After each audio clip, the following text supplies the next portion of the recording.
Bonjour à tous, soyez les bienvenus dans la mystérieuse librairie nantaise. C'est un petit peu la caverne d'Ali Baba pour les amateurs de BD. Et en l'occurrence, Ali Baba, eh bien, c'est Romain Trouillard. Bonjour Romain. Merci. Merci de nous accueillir pour cette nouvelle chronique. Alors, les fêtes approchent, bien sûr, avec Noël.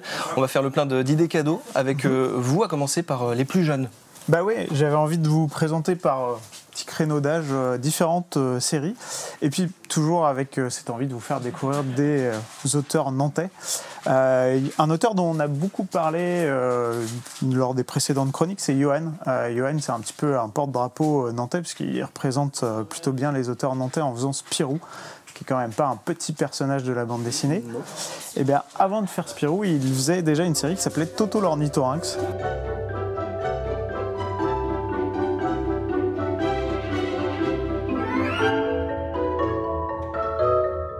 Toto, eh bien, il va fêter ses 20 ans. Alors, c'est pas les blagues de Toto, faut pas confondre. Aucun rapport. Aucun rapport. C'est un petit ornithorynx qui est, ma foi, un personnage assez surprenant, parce que c'est pas un personnage qu'on a l'habitude de voir. Et on est plongé dans des petites aventures pour un public qui commence à lire, c'est impeccable. Des petites aventures qui nous plongent dans la vie de ce personnage. Il a pas mal d'amis, il a un ami porc-épic, il a un ami koala. Il vit évidemment en Australie. Et du coup, il y a plein de légendes et plein de petites histoires. Ça amène à chaque fois un album, une histoire. Là, on est rendu au 8e tome. Et du coup, c'est encore très réussi. Puis à la fin, il y a toute une petite galerie d'hommages pour fêter ce 20e anniversaire du personnage. C'est pour quel âge, à peu près? À partir de 6 ans. Après, il faut avoir une bonne lecture. Mais dès qu'on a commencé, là, c'est bon. Là, normalement, en septembre, décembre, ça commence à bien savoir lire. Donc, il y a moyen de découvrir ça facilement pour les premières lectures.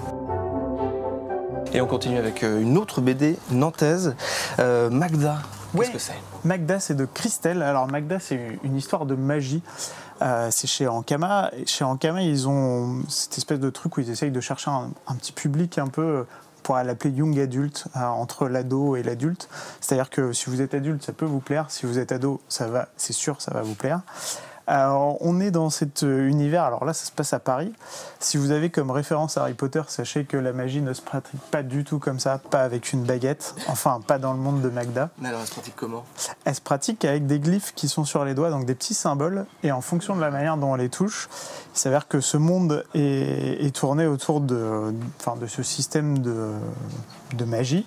Un peu à la The Witcher, pour les plus geeks d'entre nous. Tout à fait, c'est un petit peu cette idée-là, sauf que elle peut faire interagir ses deux mains en même temps, ce qui est un don assez exceptionnel. Jusqu'à présent, on s'en sert pour faire des petits larcins et vivre de ci, de là, jusqu'au moment où elle va se lancer en fait elle va comprendre qu'elle a un destin un peu plus grand et que son pouvoir implique des responsabilités. Alors ça, c'est déjà le tome 3, c'est ça? C'est déjà le tome 3, c'est la fin de la série, donc c'est une bonne occasion en 3 volumes de faire découvrir la série. Ça sera fini avec ce 3e tome, il n'y aura pas d'autres suites. Et c'est vraiment très réussi, c'est très dynamique, puis vous allez voir, le graphisme est vraiment envoûtant. Et on termine avec une autre BD pas nantaise, cette fois, pour les plus vieux. Alors il y a eu l'opération Overlord, le débarquement, mais il y a eu une autre opération aussi importante. C'est ça. C'est ce que raconte cette BD. Eh ben, on pourrait presque l'oublier, mais il y a l'opération Copperhead, qui est une vraie opération. Il y a un petit mot à l'ouverture du bouquin qui est assez sympa, qui dit « Dans les pages qui suivent, tout n'est pas entièrement vrai, mais tout n'est pas entièrement faux ».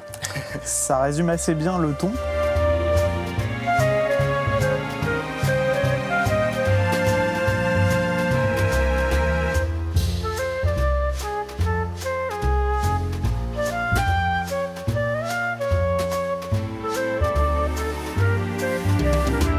Et ça, c'est vraiment l'album qu'on peut offrir à peu près tous les adultes, et notamment ceux qui seront déçus de cette année de ne pas voir un nouvel album de Blake et Mortimer, puisqu'on a un humour un petit peu british dedans. On suit donc l'aventure que vont vivre deux acteurs qui s'appellent David Niven, qu'on connaît notamment pour des rôles dans James Bond ou dans Hercule Poirot, et pour l'un des grands interprètes au cinéma de Hercule Poirot, David Ustinov, qui sont donc deux personnages bien réels, qui lors de Mort sur le Nil de Agatha Christie, le tournage du film, vont se rappeler ces bons vieux souvenirs de quand on leur a demandé de monter cette opération Overlord qui avait été commanditée par Churchill. À l'époque, un personnage pas encore aussi connu que maintenant. Et à ce moment-là, ils vont devoir trouver une doublure pour doubler le général Monty Montgomery qui est en train de préparer le débarquement. Et pour faire diversion, ils vont le formater pour devenir un petit peu un espèce de de faire valoir qui vont emmener de ci, de là pour tromper les Allemands. Sauf que ce pauvre monsieur est un acteur raté. Il ressemble certes, mais il est acteur raté, porté sur les bordels et sur l'alcool, ce qui ne va pas être une mince affaire. Donc c'est très drôle, et puis c'est entrecoupé de petites bios pour vous rappeler que c'est quand même pas que des âneries qu'on vous raconte là-dedans. Et avec un graphisme assez particulier qui a l'air très sympa. Oui, on le doit au dessinateur et auteur complet qui a fait donc scénario et dessin, qui s'appelle Jean Arambat, et qui apporte cette petite touche aussi décalée. Voilà, 3 idées cadeaux donc pour Noël qui arrive. Merci Romain de nous avoir accueillis. Puis n'hésitez pas à revoir cette chronique sur le site de Télénantes, télénantes.com et sur les réseaux sociaux. À très bientôt.